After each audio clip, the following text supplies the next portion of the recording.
Today I spun the dial on the those interesting topics that I read in other YouTubers' recommended videos box thingy on the internet. You know, the thing that you should have if you're subbed to me. I love seeing the topics from other YouTubers, and every once in a while I'll be like, I'm stealing that one. So here's the result of today's stolen topic: compliments of House of Champs.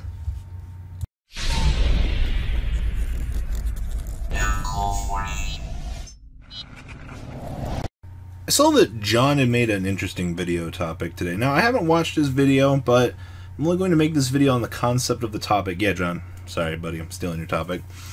It is our sponsors corrupting MarketWatch.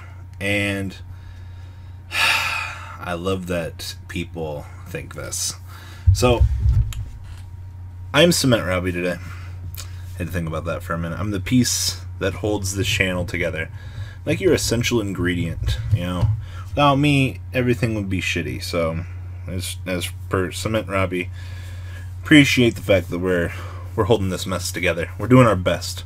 We're like Venusaur in the intro to Pokemon. We're really doing our best. So, guys, come on, hold it together with Robbie. 1 like equals 1 more hold that we can put on. Okay, so anyway, before we get too corny here.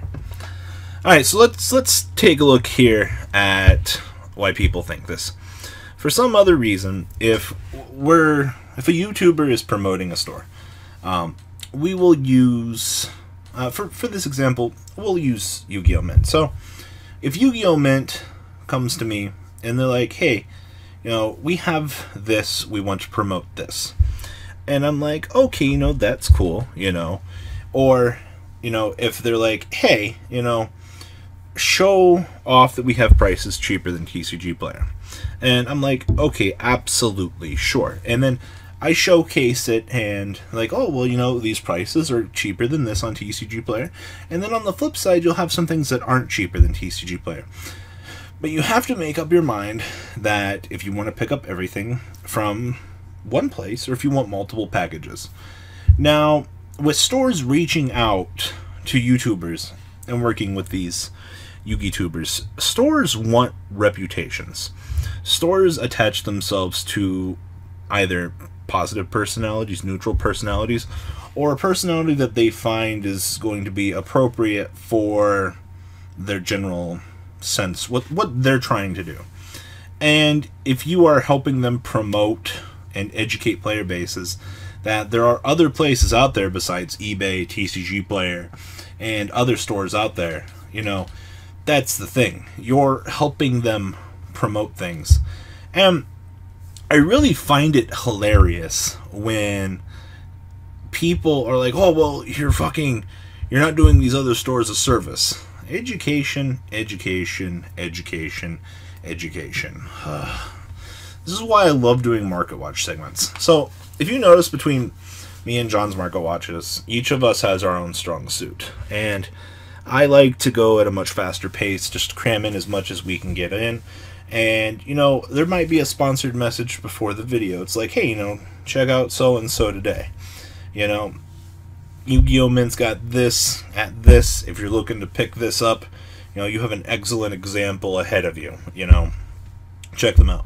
I saw a few people were complaining about postage. Are you trying to get it express shipped to your house? That's the reason why it's set to $15, because you're trying to buy it overnight. You know, common knowledge and other things really seem to hurt this community in terms of long-winded things like that. So, here's the thing, though. By promoting stores and things like this, if a store is undercutting TCG Player, why would you not want to know about that? How is that corrupting the market? That store only has X quantity of something available. And I think the thing that people, they seem to really get pissy about in this community is, just because I have an audience of 60,000 people watching this video, there are at least 5 times my watch base out there playing this game. Infinitely more. And if you think that I have some great dramatic effect on the market, it's not. It's a fucking little speck in the fucking pond, if you could only imagine that effect. Alright? So, for example, if I educate 10 people on the fact that Ghost Rainbow Dragon, $50. You know, some people might be like, we'll go with 10% of those people. One person says, well, shit, I want to buy those. He goes out and buys them. Another person has a Ghost Rainbow Dragon. And he's like, oh, well, shit, like, that's a lot of money. I could use that right now. He takes it out of his collection, lists it up. Both of those, that 20% out of those 10 people, that 2 people, one listed one on the market, one took one away from the market. There's still movement being had in the market and things like that. Now, back to the sponsor thing. So, if a market has 10 of something available on the market cheaper than TCG Player, as soon as those 10 are gone, the effect that that marketplace is having has slightly disappeared. One, you've now got the recurring theme in your head that you should go check them out in case there's something cheaper that you want. And B, well, you can no longer buy from this source, so you move on to the next thing. It's literally a domino effect. And it's hilarious because the only thing that shouting out a business tends to do is we have X of this product available at this price. If you want it, come eat it up. If you don't want it, then move along with your day. You know, being educated on other sources that you can buy cards is not a bad thing whatsoever. And I don't get why people tend to hate this. It's a bit flabbergasting. It's the word I'm going to choose. Probably wrong on the meaning. But I see it this way. It is knowledge on the marketplace. It's a store trying to move X amount of product to recoup what their investment was, which is not a bad thing. I mean, if a store is putting up 10 Altergeist Ultras at $1 a piece, and they're $1.25 on TCG Player, you're just going to be like, well, I'm going to buy these up and move along. I mean, sometimes you'll just see a really great deal, and you'll be like, well, why would I not want to pick that up? Same thing with Black Friday rolling in over here and Cyber Monday. 2 of the greatest times of the year to pick up Yu-Gi-Oh cards on the cheap. You know, in previous years we've seen... I guess we'll go with evenly matched this year. I'm pretty sure that some stores are going to put evenly matched up at probably, they're what, 63 at the moment? 65? I'm sure some store will list 1 or 2 at 57 just to get people to come in. You know, you got to do the grab effect. And this is the interesting part, because if that store has that really great deal and you come in and you're like, oh, there's a couple of other nice things here, you know, like I'll add it onto my order, then they've done what they need. But as for getting your mention out there, getting your store name to have some sort of recognition is not corrupting the secondary market.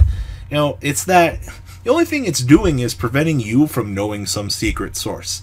You know, I've seen throughout the years that there are some like pocket stores that are like super quiet or up and coming that people didn't know about. And people get really angry when people find out about their deals. It's like, how dare you? It's like a squirrel fighting over the nuts that he buried with another squirrel. Sure, he buried them, but the other squirrel found them fair and square. You know? So, I mean, you can make the whole argument, it's like, oh, how dare you steal my deals, or, you know, things like this. You know, excellent example throughout time was Yu-Gi-Oh! Singles. And Yu-Gi-Oh! Singles has been an up-and-comer for, oh, such a long time now. And a lot of people, like, they complain about it because it's like, oh, well, they have such good deals and stuff. They've only got X amount of product. And people need to realize that once that X amount of product that people are looking for that one particular stock disappears, you're going to have to either wait for the restock, but you're probably not going to wait for the restock because you want the card now. You're like, you'll go check this out. So the good thing about the sponsors is you'll go there if you see something you want. If they don't have it, you move on to the next source. The only thing it's doing is putting them in a higher priority for people to check and look for cards. And if people are still looking to buy the cards, they're still being removed from the secondary market, which is still getting movement into the secondary market. The only thing that we're doing is persuading people into checking out a source before another source. And I can tell you, there's a list of infinite stores people are going to go to. Yu-Gi-Oh! Mint, NLG, you know, Troll and Toad. You're going to go down the infinite paradigm, or you're just going to go to TCG Player.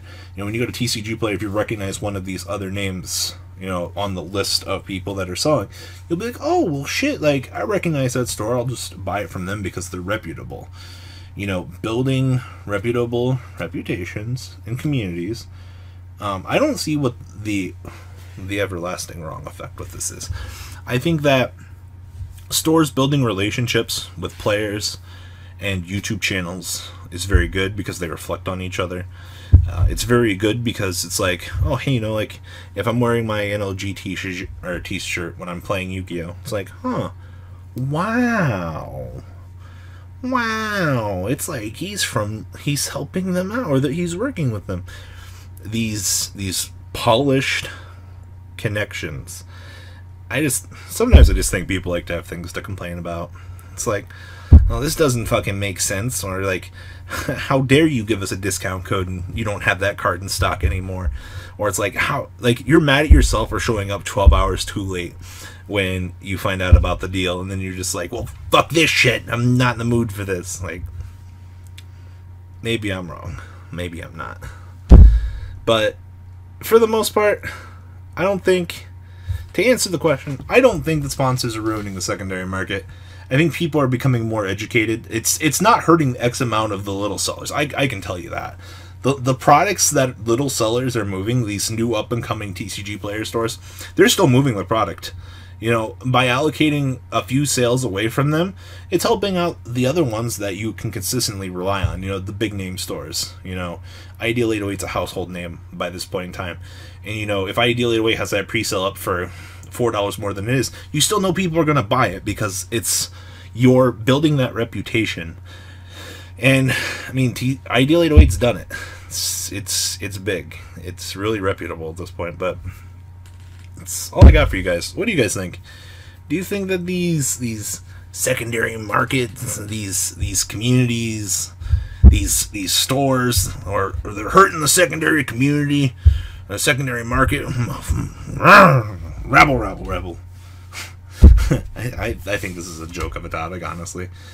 It's apparent that they're just trying to make money like everybody else is, and if they're giving the player base something to work off of by offering a deal or something like that, I don't understand what the big deal is, but like, everyone's just trying to sell their shit. Like, appreciate the fact that you can buy shit just slightly cheaper than you normally could with these deals. Be happy with that. I mean, you're gonna be mad when you can't buy an evenly matched for $44, but it is what it is. That's all I got, guys. Deuces. The ride never ends, guys. Make sure you enable those notifications to get the latest videos that are being posted on this channel. Make sure you guys check out VanCole40 for my Cardfight Vanguard channel, and join me and House of Champions on the Zodiac Duelist TV Twitch stream. We'll be interacting with our audiences. And please check out No Limit Gaming and LGTCG.com for the cheapest trading cards on the market. Thanks for watching, guys, and please have a good day.